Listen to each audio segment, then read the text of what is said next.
ನೀವು ನೆಗೆಟಿವ್ ಹಾಕೋ ರೈಟ್ಸ್ ನಿಮ್ಗಿಲ್ಲ.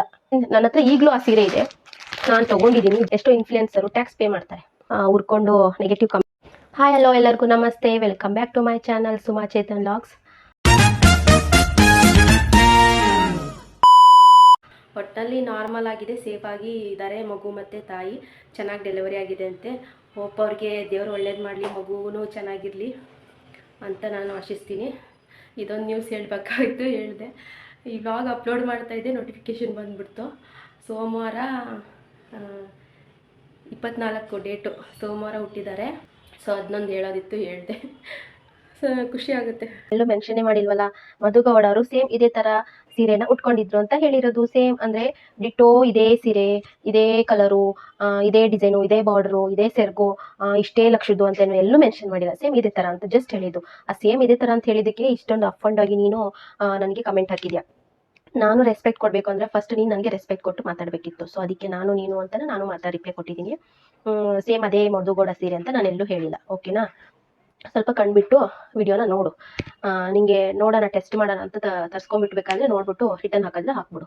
ಈಗ ರಶ್ಮಿಕಾ ಮಂದಣ್ಣ ಸೀರೆ, ಅವ್ರ ಸೀರೆ, ಇವ್ರ ಸೀರೆ, ಸೆಲೆಬ್ರಿಟಿ ಸೀರೆ ಅಂತ ಎಲ್ಲ ಏನೇನೋ ಒಂದು ಪ್ರಾಡಕ್ಟ್ ಸೀರೆ ಕ್ಲಾತ್ ಬಗ್ಗೆ ಆಗಲಿ ಹೇಳ್ತಾರೆ. ಬಟ್ ಅದು ಅವ್ರದೇ ಎಕ್ಸಾಕ್ಟ್ ತಗೊಂಡ್ಬಂದು ಕೊಡ್ತಾರಾ? ಇಲ್ಲಲ್ವಾ. ಈಗ ರಶ್ಮಿಕಾ ಮಂದಣ್ಣ ಏನು ಕೋಟಿ ಕುಳ, ಅವರೇನೋ 100-200 ರೂಪಾಯಿ ಸೀರೆ ತಗೊಳ್ಳಲ್ಲ, 700-800 ರೂಪಾಯಿ ಸೀರೆ ತಗೊಳ್ಳಲ್ಲ. ಅವರು ಎಷ್ಟು ಲಕ್ಷ ಸೀರೆನೋ ಎಷ್ಟು ಕೋಟಿ ಸೀರೆನೋ ಯಾರು ಪ್ರೆಡಿಕ್ಟು ಮಾಡೋಕ್ಕಾಗಲ್ಲ. ಅಂಥದ್ರಲ್ಲಿ ರಶ್ಮಿಕಾ ಮಂದಣ್ಣ ಸೀರೆ ಈಗ 7200 ಇಂದ 2500 ಸಿಗುತ್ತೆ ರಶ್ಮಿಕಾ ಮಂದಣ್ಣ ಸೀರೆ ಅಂತ. ಹಾಗಂತ ಹೇಳಿ ರಶ್ಮಿಕಾ ಮಂದಣ್ಣ ಸೀರೆ ಅಂತ ಹಿಂಗೆ ಹೇಳ್ತಿದ್ಯಾ, ಅವ್ರ ಎಷ್ಟು ಲಕ್ಷದ ಸೀರೆ ಎಷ್ಟು ಕೋಟಿ ಸೀರೆ ಅಂತ ಹೇಳೋಕ್ಕಾಗತ್ತಾ? Okay, next comment.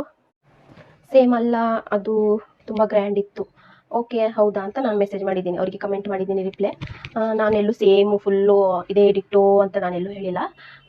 ಸೇಮ್ ಇದೇ ಥರ ಅಂತ ಹೇಳೋದ್ರಲ್ಲೂ ಸೇಮ್ ಇದೇ ಸೀರೆ ಅಂತ ಹೇಳೋದ್ರಲ್ಲೂ ಡಿಫ್ರೆನ್ಸ್ ಇದೆ. ಸ್ವಲ್ಪ ನೋಡಿ ನಾನು ಮಾತಾಡಿರೋದನ್ನ ಕ್ಲಿಯರಾಗಿ ಅರ್ಥ ಮಾಡ್ಕೊಳ್ಳಿ.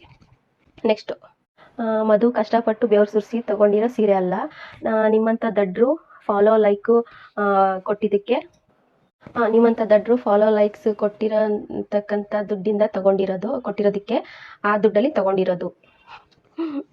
ಆ್ಯಕ್ಚುಲಿ ನಾನು ಮಧುಗೌಡನ ಫಾಲೋನೇ ಮಾಡಿರಲಿಲ್ಲ. ಇವಮ್ಮ ಹೇಳಿದ್ಮೇಲೆ ನಾನು ಫಾಲೋ ಮಾಡಿದ್ದು ಹೋಗಿ ಯೂಟ್ಯೂಬಲ್ಲಿ ಮತ್ತು ಇನ್ಸ್ಟಾಗ್ರಾಮಲ್ಲಿ.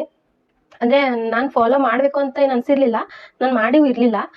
ಜಸ್ಟ್ ನಾನು ಅವಾಗವಾಗ ವಿಡಿಯೋಸ್ ನೋಡಿದಾಗ ಅವಾಗವಾಗ ನನಗೆ ಬರ್ತಿದ್ವು ಅವ್ರ ವಿಡಿಯೋಸ್ ಯೂಟ್ಯೂಬಲ್ಲಾಗಲಿ ಇನ್ಸ್ಟಾಗ್ರಾಮಲ್ಲಿ ಬಂದಾಗ ನಾನು ನೋಡ್ತಿದ್ದೆ, ಡೆಫಿನೆಟ್ಲಿ ನೋಡ್ತಿದ್ದೆ. ಫಾಲೋ ಅಂತೂ ಮಾಡಿರಲಿಲ್ಲ. ಇವ್ರು ಹೇಳಿದ್ಮೇಲೆ ನಾನು ಫಾಲೋ ಮಾಡಿದ್ದು. ಆ್ಯಕ್ಚುಲಿ ನಂದೇನು ಅದರಲ್ಲಿ ಪಾಲೇ ಇಲ್ಲ. ಅದಕ್ಕೆ ನಾನೇನು ಕಮೆಂಟ್ಸ್ ಅವರಿಗೆ ರಿಪ್ಲೈ ಕೊಟ್ಟಿದ್ದೀನಿ ಅಂದರೆ, ಮೇಡಮ್ ಫಾಲೋ ಲೈಕ್ಸು ಮ್ಯಾಟ್ರ್ ಆಗಲ್ಲ, ವ್ಯೂಸ್ ಮ್ಯಾಟ್ರ್ ಆಗುತ್ತೆ ಅಂತ. ಯಾಕಂದರೆ ಲೈಕ್ ಕೊಟ್ಬಿಟ್ರೆ ಫಾಲೋ ಮಾಡಿಬಿಟ್ರೆ ಅವ್ರಿಗೇನೋ ರೆವಿನ್ಯೂ ಜನ್ರೇಟ್ ಆಗಲ್ಲ. ವ್ಯೂಸಿಂದ ರೆವಿನ್ಯೂ ಜನ್ರೇಟ್ ಆಗುತ್ತೆ ಯೂಟ್ಯೂಬಲ್ಲಿ. ಮತ್ತು ಇನ್ಸ್ಟಾಗ್ರಾಮಲ್ಲೂ ವ್ಯೂಸೇ ಮ್ಯಾಟ್ರ್ ಆಗುತ್ತೆ. ಈಗ ಒಂದು ಪ್ರೊಫೈಲ್ಗೆ ಅವ್ರ ಡ್ಯಾಶ್ಬೋರ್ಡಲ್ಲಿ ಮಿಲಿಯನ್ ಗಟ್ಟಲೆ ವ್ಯೂಸ್ ಇತ್ತು ಅಂದರೆ ಅವ್ರ ಫಾಲೋವರ್ಸ್ 1000 ಇದ್ರೂ ಕೂಡ ಅವರಿಗೆ ಕೊಲಾಬ್ರೇಷನ್ ಆಪರ್ಚುನಿಟೀಸು ಬರ್ತವೆ, ಯಾಕಂದರೆ ವ್ಯೂಸ್ ಮ್ಯಾಟ್ರ್ ಆಗುತ್ತೆ. ಸೊ ಅದಕ್ಕೆ ನಾನು ಆ್ಯಕ್ಚುಲಿ ಅವ್ರನ್ನ ಫಾಲೋ ಮಾಡಿರಲಿಲ್ಲ. ನೀವು ಹೇಳಿದ್ಮೇಲೆ ನಾನು ಫಾಲೋ ಮಾಡಿದೆ. ನಾನು ಹಾಗಾದರೆ ನೀವು ಅವ್ರ ವಿಡಿಯೋ ನೋಡಿದ್ದೀರಲ್ವಾ, ನಿಮ್ಮದು ಪಾಲಿದೆ, ನೀವು ದಡ್ರೆ ಹಾಗಾದರೆ ಅಂತ ನಾನು ಅವ್ರಿಗೆ ರಿಪ್ಲೈ ಕೊಟ್ಟೆ. ಏನು ಹೇಳ್ಬೇಕು ಗೊತ್ತಿಲ್ಲ, ಇಂಥ ಹೆಣ್ಮಕ್ಳು ಇರ್ತಾರೆ. ಅವರು ಮತ್ತೆ ಅದಕ್ಕೆ ನಾನು ಅವರ ಓವರ್ ಆ್ಯಕ್ಟಿಂಗ್, ಅವಳು ಆಡೋ ಓವರ್ ಆ್ಯಕ್ಟಿಂಗ್ ನೋಡೋಕ್ಕಾಗದೆ ಬ್ಲಾಕ್ ಮಾಡಿದ್ದೀನಿ ಅಂತ ಅದಕ್ಕೆ ಮತ್ತೊಂದು ರಿಪ್ಲೈ ಕೊಟ್ಟಿದ್ದಾರೆ. ಅವರು ಓವರ್ ಆ್ಯಕ್ಟಿಂಗ್ ಅವರು ಇರೋದೇ ಹಾಗೆ ಅನಿಸುತ್ತೆ, ಯಾರಿಗೆ ಗೊತ್ತು. ಓವರ್ ಆ್ಯಕ್ಟಿಂಗೇ ಮಾಡ್ತಾ ಇದ್ದಾರೆ ಅಂತ ಹೇಗೆ ಹೇಳ್ತೀರಾ? ಅವ್ರು ಅಷ್ಟೊಂದು ಓವರ್ ಆ್ಯಕ್ಟಿಂಗ್ ಮಾಡೋದಾಗಿದ್ರೆ ಇಷ್ಟೊತ್ತಿಗೆ ಯಾವುದಾದ್ರೂ ಸೀರಿಯಲ್ಲೋ ಅಥವಾ ಫಿಲಮಲ್ಲೋ ಆ್ಯಕ್ಟಿಂಗ್ ಮಾಡ್ತಿದ್ರು ಅನಿಸುತ್ತೆ. ಆ್ಯಕ್ಟಿಂಗು ಓವರ್ ಆ್ಯಕ್ಟಿಂಗ್ ಎಲ್ಲ ಬರಲ್ಲ. ಲೈಫ್ ಸ್ಟೈಲ್ ಲಾಗಲ್ಲಿ ಅವ್ರು ಏನಿರ್ತಾರೆ ಅಂತ ತೋರಿಸ್ತಿರ್ತಾರೆ. ಮೇ ಬಿ ನನಗನ್ಸೋ ಮಟ್ಟಿಗೆ ಚೈಲ್ಡಿಶ್ ಥರ ಆಡೋದನ್ನ ನೀವು ಓವರ್ ಆ್ಯಕ್ಟಿಂಗ್ ಅಂತ ಕೆಲವರು ಕನ್ಸಿಡರ್ ಮಾಡ್ತಾರೆ. ಈಗ ನಾವು ನಮಗೆ ತುಂಬ ಬೇಕಾದವ್ರ ಜೊತೆಗೆ ಒಂಥರ ಚೈಲ್ಡಿಶ್ ಥರ ಬಿಹೇವ್ ಮಾಡ್ತೀವಿ. ಯಾಕಂದರೆ ಅದು ನಮಗೆ ಅವರು ಕಂಫರ್ಟಬಲ್ ಝೋನ್ ಕೊಟ್ಟಾಗ ಮಾತ್ರ. ಬೇರೆ ಯಾರ ಹತ್ರ ನಾವು ಚೈಲ್ಡಿಶ್ ಆಗಿ ಬಿಹೇವ್ ಮಾಡೋಕ್ಕಾಗಲ್ಲ. ಅದನ್ನೇ ನೀವು ಕೆಲವರು ಓವರ್ ಆ್ಯಕ್ಟಿಂಗ್ ಅಂತ ಅನ್ಕೋತಾರಷ್ಟೇ, ಏನೂ ಮಾಡೋಕ್ಕಾಗಲ್ಲ. ಅವರು ಅರ್ನಿಂಗ್ಸು ನಾವು ನೋಡೋದ್ರಿಂದ ಮಾಡ್ತಾ ಇದ್ದಾರೆ, ನಿಜ ಒಪ್ಕೋತೀನಿ, ಇಲ್ಲ ಅಂತಲ್ಲ. ಅಂದರೆ ಅದಕ್ಕೆ ನಿಮ್ಗೇನು ಪ್ರಾಬ್ಲಮ್ಮು? ಅವರೇನು ಅನ್ಅಫಿಷಿಯಲ್ ಆಗಿ ಏನಾದರೂ ಇದು ಮಾಡ್ತಾ ಇದ್ದಾರಾ? ಅಫಿಷಿಯಲ್ ಆಗಿ ಅಲ್ವಾ ಅವ್ರು ದುಡಿತಾ ಇರೋದು. ಅವ್ರಿಗೆ ಕೊಲಾಬ್ರೇಷನ್ ಬರುತ್ತೆ, ಎಲ್ಲ ದುಡಿತಾರೆ, ಅವ್ರದ್ದೇ ಆದ ಬಿಸ್ನೆಸ್ಸು ಇದೆ, ಯೂಟ್ಯೂಬು ನಡೆಸ್ತಾರೆ, ಅದರಿಂದನೂ ರೆವಿನ್ಯೂ ಬರುತ್ತೆ. ಅದರಿಂದ ನಿಮ್ಗೇನು ಪ್ರಾಬ್ಲಮ್? ನೀವು ಮಾಡಿ, ನೀವು ಓವರ್ ಆ್ಯಕ್ಟಿಂಗ್ ಅಲ್ಲ, ಟ್ರಿಬಲ್ ಆ್ಯಕ್ಟಿಂಗ್ ಮಾಡಿ. ಓವರ್ ಆ್ಯಕ್ಟಿಂಗ್ಗೆ ಇನ್ನೊಂದು ಹೆಸರಿದೆ ಅಂದರೆ ಅದನ್ನು ಮಾಡಿ ನೋಡಿ, ಅದರಿಂದ ನೀವು ದುಡಿಬೋದಲ್ವಾ. ನೀವು ದುಡಿದಾಗ ನಿಮ್ಗೆ ದುಡ್ಡು ಬರುತ್ತಲ್ವಾ. ಅವ್ರು ತೊಗೊಂಡಿದ್ದಕ್ಕೆ ನಿಮ್ಗೆ ಯಾಕೆ ಹೊಟ್ಟೆ ಉರಿ, ನಿಮ್ಗೆ ಯಾಕೆ ಹೊಟ್ಟೆ ಕಿಚ್ಚು. ಮತ್ತೆ ಇನ್ನೊಬ್ರು ತುಂಬಾ ಒಳ್ಳೆ ಕಮೆಂಟ್ ಮಾಡಿದ್ದಾರೆ, SV0609 ಅಂತ ಯೂಸರ್ ನೇಮು. ನೆಟ್ಟಿಗೆ ಒಂದು ಹೆಸರು ಇಟ್ಕೊಂಡಿಲ್ಲ, ಒಂದು DPನೂ ಇಟ್ಕೊಂಡಿಲ್ಲ, ಫೇಕ್ ಅಕೌಂಟ್ ಇಟ್ಕೊಂಡು ಬಂದು ಕಮೆಂಟ್ ಹಾಕವ್ರೆ. ಹೆಂಗ್ಸೋ ಗಂಡ್ಸೋ ಗೊತ್ತಿಲ್ಲ, ಮೇ ಬಿ ಅವರು ಡಬಲ್ಲೇ ಇರಬೇಕು, ಹೆಣ್ಣು ಅಲ್ಲ ಗಂಡು ಅಲ್ಲ ಅರ್ಧನಾರೀಶ್ವರರು ಅಂತಾರಲ್ಲ ಅವರೇ ಇರಬೇಕು. ಏನಂತ, ನಿನ್ನ ಮುಖಕ್ಕೆ ಅದಕ್ಕೂ ಇದಕ್ಕೂ ಕಂಪ್ಯಾರಿಸನ್ ಬೇಡವಾ, ಅದೆಲ್ಲಿ ಇದೆಲ್ಲಿ ವೇಟ್ ಇನ್ನೊಂದು ಅದನ್ನೇ ಹೇಳ್ತೀನಿ ಓದಿ. ಮತ್ತೆ ಏನೋ ಮಾಡೋಕ್ಕೆ ಬೇರೆ ಕೆಲಸ ಇಲ್ವಾ ನಿಮಗೆ, ನನ್ನ ಕೆಲಸನೇ ಇದು ಕಣಮ್ಮ ಅಂತ ನಾನು ರಿಪ್ಲೈ ಮಾಡಿದ್ದೀನಿ. ನಿನಗೂ ಬೇಕಾದರೆ ಮಾಡು ಇದೇ ಕೆಲಸನ ಅಂತ. ನನಗೆ ಇನ್ಸ್ಟಾಗ್ರಾಮಿಂದ ದುಡ್ಡು ದುಡಿಯೋದರ್ದು ನನಗಿಲ್ಲ ಅಂತ ರಿಪ್ಲೈ ಕೊಟ್ಟಿದ್ದಾರೆ. ಇನ್ಸ್ಟಾಗ್ರಾಮಿಂದ ದುಡ್ಡು ದುಡಿಯೋದರ್ದು ನಿನಗಿಲ್ಲ ಅಂದರೆ ಯೂಸ್ ಮಾಡೋಂಥದ್ದು ಅದರದ್ದೇನಿದೆ ಇನ್ಸ್ಟಾಗ್ರಾಮ್ನ ಅಂತ ನಾನು ಕ್ವಶನ್ ಕೇಳ್ತೀನಿ. ಇನ್ಸ್ಟಾಗ್ರಾಮಿಂದ ದುಡ್ಡು ದುಡಿಯೋದು ನಿನಗೆ ಅಷ್ಟೊಂದು ಚೀಪು ಅನಿಸಿದ್ರೆ ನೀನು ಇನ್ಸ್ಟಾಗ್ರಾಮ್ ಯೂಸ್ ಮಾಡೋದೇ ಚೀಪು ಅಲ್ವಾ. ಯಾಕೆ ಇನ್ಸ್ಟಾಗ್ರಾಮ್ ಯೂಸ್ ಮಾಡ್ತೀಯಾ, ದುಡಿಯೋದೇ ಚೀಪು ಅನ್ನೋ ಮೈಂಡ್ ಸೆಟ್ಟಲ್ಲಿ ಮಾತಾಡ್ತೀಯ ಅಂದಮೇಲೆ ಇನ್ಸ್ಟಾಗ್ರಾಮ್ ಯೂಸ್ ಮಾಡೋದು ಚೀಪೇ ಅಲ್ವಾ, ಯಾಕೆ ಯೂಸ್ ಮಾಡ್ತೀಯಾ, ಬಿಟ್ಬಿಡು. ಇನ್ಸ್ಟಾಗ್ರಾಮಿಂದ ಸೋಷಿಯಲ್ ಮೀಡಿಯಾಯಿಂದ ಎಷ್ಟೊಂದು ಜನ ಲಕ್ಷ ಲಕ್ಷ ಕೋಟಿ ಕೋಟಿ ದುಡಿತಾ ಇದ್ದಾರೆ. ನೀನು ಯಾವ ಲೆಕ್ಕ ದುಡಿಯೋದು ದರ್ದಿಲ್ಲ ಅಂತ. ನಿನಗೆ ದರ್ದಿಲ್ಲದೆ ಇರ್ಬೋದು, ನಮ್ಮಂಥ ಮಿಡಲ್ ಕ್ಲಾಸ್ ಹೆಣ್ಮಕ್ಳಿಗೆ ದರ್ದು ಗರ್ಜು ಎಲ್ಲ ಇದೆ. ನೀನು ನಿನ್ನ ಕೆಲಸ ನೋಡಿಕೊಂಡ್ರೆ ಅಷ್ಟೇ ಸಾಕು, ಬೇರೆಯವ್ರಿಗೆ ನಿನಗೆ ಕೆಲಸ ಇಲ್ವಾ ಅಂತ ಕೇಳೋ ಅವಶ್ಯಕತೆ ಇಲ್ಲ ಆಯಿತಾ. ಮತ್ತೆ ಒಬ್ಬರು ಕಮೆಂಟ್ ಮಾಡಿದ್ದಾರೆ, ಸ್ಟ್ರೈಟ್ ಫಾರ್ವರ್ಡ್ ಶೂಸ್ 69 ಅವರು, ಅಕ್ಕ ಮಧುಗೌಡ ಸೀರೆ 3 lakh ಅಂತ ನಗೋ ಸಿಂಬಲ್ ಎಲ್ಲ ಹಾಕಿ ಇಮೋಜಿನ, ಅದೊಂಥರ ಪಾಸಿಟಿವ್ ಆಗಿ ನಾನು ತೊಗೊಂಡಿದ್ದೀನಿ. ಮಧುಗೌಡ ಸೀರೆ 3 ಲಕ್ಷದ್ದೇ ಹೌದು, ಬಟ್ ನಮ್ಮಂಥವ್ರಿಗೆ ಆ ಥರ 3 ಲಕ್ಷ ಎಲ್ಲ ಕೊಟ್ಟು ತೊಗೊಳಕ್ಕಾಗಲ್ಲ. ನಾವು ಮಿಡಲ್ ಕ್ಲಾಸ್ ಫ್ಯಾಮಿಲಿಯವರು, ನಮಗೇನಿದ್ರು ಮೀಶೋನೇ ಗತಿ ತಂಗಿ ಅಂತ ನಾನು ಪಾಸಿಟಿವ್ ಆಗಿ ಅವರಿಗೆ ರಿಪ್ಲೈ ಕೊಟ್ಟಿದ್ದೀನಿ ನಗೋ ಥರನೇ. ಅದಕ್ಕೆ ಎಷ್ಟೊಂದು ಕಮೆಂಟ್ಸು ಲೈಕ್ ಮಾಡಿದ್ದಾರೆ ಎಷ್ಟೊಂದು ಜನ, ಅವ್ರ ಕಮೆಂಟ್ಸ್ಗೂ ನನ್ನ ಕಮೆಂಟ್ಸ್ಗೂ. ಪಾಪ ಅವ್ರು ಮತ್ತೆ ಇನ್ನೇನೋ ರಿಪ್ಲೈ ಮಾಡಿಲ್ಲ, ಮತ್ತು ಏನೋ ಲಾಸ್ಟಿಗೆ ಅವರು ಪಾಸಿಟಿವ್ ಆಗಿ ಮತ್ತೊಂದು ರಿಪ್ಲೈ ಕೊಟ್ಟಿದ್ದಾರೆ. ಹೌದು. ಮತ್ತು ಇವರೊಬ್ರು ಕಮೆಂಟ್ ಮಾಡಿದ್ದಾರೆ, ವಿಜು ಗಂಗಾಧರ ಡಿ ಬಾಸ್ ಅಂತೆ. ಮಧುಗೌಡ ಸೀರೆ ಥರ ಇದೆಯಾ ಮಧುಗೌಡ ಸೀರೆ, ಕಣ್ಬಿಟ್ಟು ನೋಡು ಸ್ವಲ್ಪ. ಅಕ್ಕ ಕಣ್ಬಿಟ್ಟಕ್ಕ ನೋಡಿದ್ದು ನಾನುನುವೆ, ಕಣ್ಬಿಟ್ಟು ನೋಡೇನೆ ನಾನು ಗೂಗಲ್ ಲೆನ್ಸಲ್ಲಿ ಮಧುಗೌಡ ಸೀರೆನ ಹಾಕಿದ್ದಕ್ಕೆ ಈ ಸೀರೆ ಗೂಗಲ್ ಲೆನ್ಸೇ ಸಜೆಸ್ಟ್ ಮಾಡ್ತು. ಸೊ ಅದಕ್ಕೋಸ್ಕರ ಮೀಶೋದಲ್ಲಿ ಈ ಸೀರೆನ ತರಿಸ್ಕೊಂಡು ನಾನು ರಿವ್ಯೂ ಕೊಟ್ಟು ವಿಡಿಯೋ ಮಾಡಿ ಹಾಕಿರೋದು. ಸೇಮ್ ಅದೇ ಮಧುಗೌಡ ಸೀರೆನೇ 3 ಲಕ್ಷ ಸೀರೆನೇ ಅಂತ ನಾನು ಎಲ್ಲೂ ಹೇಳಿಲ್ಲಕ್ಕ. ವಿಡಿಯೋ ಸ್ವಲ್ಪ ಕರೆಕ್ಟಾಗಿ ನೋಡು, ಆಮೇಲೆ ಕಮೆಂಟ್ ಹಾಕು. ಅಷ್ಟು ನಿನಗೆ ಹೇಟ್ ಇದ್ದರೆ ನನ್ನ ವಿಡಿಯೋನೇ ನೋಡಬೇಡ, ಸ್ಕ್ರೋಲ್ ಮಾಡ್ಕೊಂಡು ಹೋಗೋ. ಏನೋ ಫಾಲ್ಸ್ ಇನ್ಫಾರ್ಮೇಷನ್ ಕೊಡ್ತಾಳೆ ಇವಳ್ದಾಕೆ ನೋಡಬೇಕು ಅಂತ ಸ್ಕ್ರೋಲ್ ಮಾಡು ಅಷ್ಟೇ. ನಿನಗೇನಾದರೂ ತಗೋ ಅಂತ ನಾನು ಪರ್ಸ್ನಲಾಗಿ ಬಂದು ಹೇಳಿದ್ನ, ಇಲ್ಲ ತಾನೆ. ತಗೊಳ್ಳೋರು ಲಿಂಕ್ ಕೇಳ್ತಾರೆ, ತಗೋತಾರೆ, ನೀನು ಯಾಕೆ ಅಷ್ಟಲ್ಲೇ ಕೆಡ್ಸ್ಕೊತೀಯಕ್ಕ. ಈ ಅಕ್ಕನ ಪ್ರೊಫೈಲ್ ನೋಡಿದೆ, ಡಿ ಬಾಸ್ ಫ್ಯಾನ್ ಅಂತೆ. 2 ಮಕ್ಕಳೇನೋ ಇದ್ದಾರೆ. ತಾನು ಒಬ್ಳು ಸಂಸಾರಸ್ಥೆ ಆಗಿ ಮಕ್ಕಳಿದ್ದು ಗೃಹಿಣಿಯಾಗಿ ಒಂದು ಹೆಣ್ಮಗಳು ಮಗು ಇಟ್ಕೊಂಡು ಇಷ್ಟೆಲ್ಲ ಕೆಲಸ ಮಾಡ್ತಾ ಇದ್ದಾಳೆ. ಪಾಪ ಆನ್ಲೈನಲ್ಲೇ ಕುತ್ಕೊಂಡು ಮನೆಯಿಂದನೇ ಕೆಲಸ ಮಾಡ್ತಾ ಇದ್ದಾಳೆ ಅಂತ ಸಪೋರ್ಟ್ ಮಾಡೋದು ಬೇಡ. ಅಟ್ಲೀಸ್ಟ್ ಸ್ಕ್ರೋಲ್ ಮಾಡ್ಕೊಂಡು ಹೋಗು, ದಯವಿಟ್ಟು ಸ್ಕ್ರೋಲ್ ಮಾಡ್ಕೊಂಡು ಹೋಗು. ನಿನಗೆ ನೋಡು ಅಂತ ನಾನು ಹೇಳಿಲ್ಲ. ನಮ್ಮಂಥವ್ರಿಗೆ ನೆಗೆಟಿವ್ ಕಮೆಂಟ್ ಹಾಕಿ ನಮ್ಮನ್ನು ಇನ್ನೂ ಕೆಳಗೆ ತಳ್ಳಕ್ಕೆ ಹೋಗ್ಬೇಡ ಅಂತ ಬೇಡ್ಕೊತಿದ್ದೀನಿ ಅಷ್ಟೇ. ವಯಸ್ಸಲ್ಲಿ ನೀನು ನನಗಿಂತ ದೊಡ್ಡವಳು, ಸೊ ಅದಕ್ಕೆ ನೀನು ನಾನು ನೀನು ತಾನು ಅಂತ ನೀನು ಮಾತಾಡಿದ್ದಕ್ಕೆ ಮೈಂಡ್ ಯುವರ್ ಲ್ಯಾಂಗ್ವೇಜ್ ಏನೋ ಅಂತ ಹಾಕಿದ್ಲು ಅಕ್ಕ. ಫಸ್ಟು ನೀನು ದೊಡ್ಡವಳು ಆಗಿರ್ಬೋದು, ಇಲ್ಲ ಅಂತಲ್ಲ, ಚಿಕ್ಕವ್ರಿಗೂ ಮರ್ಯಾದೆ ಅನ್ನೋದಿರುತ್ತೆ, ಸೆಲ್ಫ್ ರೆಸ್ಪೆಕ್ಟ್ ಇರುತ್ತೆ. ಒಂದು ಹುಟ್ಟಿದ ಮಗುಗೂ ಅದಕ್ಕೆ ಅದರದೇ ಆದ ಒಂದು ರೆಸ್ಪೆಕ್ಟ್ ಇರುತ್ತೆ.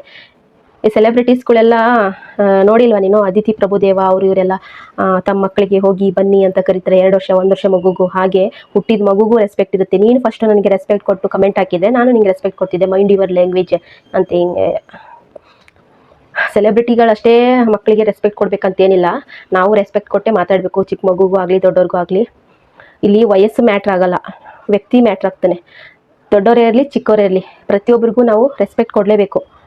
ರೆಸ್ಪೆಕ್ಟ್ ಕೊಟ್ಟು ರೆಸ್ಪೆಕ್ಟ್ ತೊಗೋಬೇಕು. ನೀನು ರೆಸ್ಪೆಕ್ಟೇ ಕೊಟ್ಟಿಲ್ಲ ಅಂದ್ರೆ ನೀನು ಎಕ್ಸೆಪ್ಟ್ ಮಾಡೋ ರೆಸ್ಪೆಕ್ಟ್ ಹೆಂಗೆ ಎಕ್ಸ್ಪೆಕ್ಟ್ ಮಾಡ್ತೀಯಾ ಅಲ್ವಾ. ನೀನು ಹಂಗೆ ಮಾತಾಡಿದ್ದಕ್ಕೆ ನಾನು ಹಂಗೆ ಮಾತಾಡಬೇಕಾಯ್ತು. Next comment. ತುಂಬ ಕಮೆಂಟ್ಸು ಬಂದಿದ್ದಾವೆ, ತುಂಬ ಅಂದರೆ ಒಂದು 10-15 ಕಮೆಂಟ್ಸ್ ಬಂದಿದ್ದಾವೆ ಗೈಸ್. ಎಲ್ಲ ಓದ್ಕೊಂಡು ಕುತ್ಕೊಳ್ಳೋಕ್ಕಾಗಲ್ಲ, ಸಾಕು ಒಂದು 4-5 ಅಂತ ಅನ್ಕೋತೀನಿ. ಅದೇ ಒಂದು 2 ನಗೋ ಅಂಥದ್ದು ಇಮೋಜಿನ ಕಳಿಸೋರೆ, 1-2. ಆಮೇಲೆ ಸೀರೆ ಚೆನ್ನಾಗಿಲ್ಲ ಬ್ಲಾ ಬ್ಲಾ ಬ್ಲಾ ಅಂತ ತುಂಬ ಒಂದು 4-5 ಜನ ಹೇಳಿದ್ದಾರೆ. ಸೀರೆ ಸೇಮ್ ಹಂಗೆ ಇಲ್ಲ, ಮಧುಗೌಡ ಸೀರೆ ಬೇರೆ, ಮಧುಗೌಡ ಸೀರೆನೇ ಅಂತ ನಾನು ಹೇಳಿಲ್ಲ ಎಲ್ಲೋ. ಪದೇ ಪದೇ ಮೆನ್ಷನ್ ಮಾಡಿ ಕಮೆಂಟ್ನು ಪಿನ್ ಮಾಡಿ ಹೇಳಿದ್ದೀನಿ. ಮಧುಗೌಡ ಸೀರೆನೇ ಬೇರೆ, ಅವ್ರ ರೇಂಜೇ ಬೇರೆ. ಅವರು ಲಕ್ಷಾಧೀಶರು, ಕೋಟ್ಯಾಧೀಶರು, ಲಕ್ಷ ಕೊಟ್ಟು ತಗೋತಾರೆ. ನಾವು ಮೀಶೋದಲ್ಲಿ 3 ಲಕ್ಷ ಸೀರೆ ಮಾರೋಕ್ಕಾಗತ್ತಾ? ನೀವೇ ಥಿಂಕ್ ಮಾಡಿ, ಹೆಂಗೆ ಲಾಜಿಕ್ ಇಲ್ಲದೆ ಮಾತಾಡ್ತೀರಾ? 7 ಲಕ್ಷ ಸೀರೆ 3 ಲಕ್ಷ ಸೀರೆ ಅಂತೀರಾ. ಈಗ ರಶ್ಮಿಕಾ ಮಂದಣ್ಣ ಸೀರೆ ಅಂತ ಬಂತು, ಅವೇ ಸೇಮ್ ಅದೇ ಒರಿಜಿನಲ್ಲೇ ನಾವು ಮಾರೋಕ್ಕಾಗುತ್ತಾ? ಅವರು ಮೀಶೋದವರು, ಅಮೆಜಾನ್ ಫ್ಲಿಪ್ಕಾರ್ಟ್ ಅವರು ಸೇಮ್ ಮಾರೋಕ್ಕಾಗಲ್ಲ. ಅಷ್ಟು ಕಾಸ್ಟ್ ಕೊಟ್ಟು ತಗೊಂಡು ಮಾರೋಕ್ಕಾಗಲ್ಲ. ಮಿಡಲ್ ಕ್ಲಾಸ್ ಅವರು ಇರ್ತಾರಲ್ವಾ, ಸೊ ಅದಕ್ಕೆ ಯಾರ್ಯಾರಿಗೆ ಯಾವ್ಯಾವ ಪೊಸಿಷನ್ ಇರುತ್ತೆ ಆಯಾ ಪೊಸಿಷನಲ್ಲಿ ಅವ್ರವ್ರ ಇದಕ್ಕೆ ತಕ್ಕಂಗೆ ತೊಗೊಂಡು ಇದು ಮಾಡ್ಬೇಕು. ಇನ್ಸ್ಟೀಡ್ ಅದಕ್ಕೆ ಯಾವುದು ಹೋಲುತ್ತೆ ಅಂತ ತೊಗೊಂಡು ಹಾಕೋತಾರೆ. ಅದೇ ತೊಗೋಬೇಕು, ಅಷ್ಟು ಲಕ್ಷತೆ ತೊಗೋಬೇಕು ಅಂತ ಎಲ್ಲೂ ರೂಲ್ಸ್ ಇಲ್ಲ, ಎಲ್ಲೂ ಇದು ಬರೆದು ಇಲ್ಲ, ಆಯಿತಾ? ಅದೇ ಪ್ರಾಡಕ್ಟೇ ಸಿಗಬೇಕು ಆನ್ಲೈನಲ್ಲಿ ಅಂತೇನಿಲ್ಲ. ಎಷ್ಟೊಂದು ಜನ ಫೇಕ್ ಮಾಡಿ ಮಾರ್ತಾರೆ. ಇದು ಫೇಕು ಅಲ್ಲ, ಸೇಮ್ ಅದೇ ಥರ ಕಾಣಿಸುತ್ತೆ ಅಂತ ಹೇಳಿದ್ದು ಅಷ್ಟೇ, ಬಿಟ್ಟರೆ ಅಷ್ಟೇ ಹಂಗೆ ವರ್ಕ್ ಮಾಡಿದ್ದಾರೆ. ಬಾರ್ಡರ್ ಸೇಮ್ ಹಾಗೇ ಇದೆ, ಇದೆಂಥದ್ದು ಸೆರಗು ಫುಲ್ ಸೇಮ್ ಹಂಗೆ ಇದೆ, ಫುಲ್ ಕಲರು ಸೇಮ್ ಅದೇ ಡಿಟ್ಟು ಅಂತ ಎಲ್ಲೂ ನಾನು ಹೇಳಿಲ್ಲ. ಸೇಮ್ ಇದೇ ಥರ ಅಂತ ಹೇಳಿದ್ದು, ಜಸ್ಟ್ ಹೇಳಿದ್ದಷ್ಟೇ. ಸೊ ಗೈಸ್, ಇಷ್ಟಿತ್ತು ಇವತ್ತಿನ ವಿಡಿಯೋ. ಈ ಎಂಡ್ ಆಫ್ ದ ಡೇ ನಾನು ಏನು ಹೇಳೋಕ್ಕೆ ಇಷ್ಟಪಡ್ತೀನಿ ಅಂದರೆ, ನಿಮಗೆ ಒಬ್ರಿಗೆ ಪಾಸಿಟಿವ್ ವೈಬ್ನ ಕೊಡೋಕ್ಕಾದರೆ ಕೊಡಿ, ಆಗಿಲ್ವಾ ನೆಗೆಟಿವ್ ಮಾತ್ರ ಕೊಡೋಕೆ ಹೋಗಬೇಡಿ. ನಿಮ್ಮ ಪಾಡಿಗೆ ನೀವಿರಿ.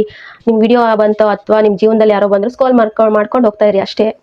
ಅದರಿಂದ ನಿಮಗೇನು ಸಿಗಬೇಕಾಗಿಲ್ಲ ಅವ್ರಿಗೆ ನೆಗೆಟಿವ್ ಮಾಡೋದ್ರಿಂದ. ಇನ್ನು ನಿಮಗೆ ಬ್ಯಾಕ್ ಇದಾಗುತ್ತೆ, ಏನಂತಾರೆ, ಕರ್ಮ ರಿಟರ್ನ್ಸ್ ಅಂತಾರಲ್ಲ, ಅದಾಗುತ್ತೆ. ಸೊ ಅದಕ್ಕೆ ಅದು ಮಾತ್ರ 100% ನಿಜನೇ, ಕರ್ಮ ರಿಟರ್ನ್ಸ್ ಆಗೇ ಆಗುತ್ತೆ. ನಾವು ಇವತ್ತು ಯಾರಿಗಾರು ಒಂದು ಕೆಟ್ಟದ್ದು ಬಯಸಿದ್ದೀವಿ ಅಂದರೆ ಅದು ನಮಗೆ ಡೆಫಿನೆಟ್ಲಿ ನಮಗೂ ಅದು ಬಂದು ಹೊಡೆಯುತ್ತೆ.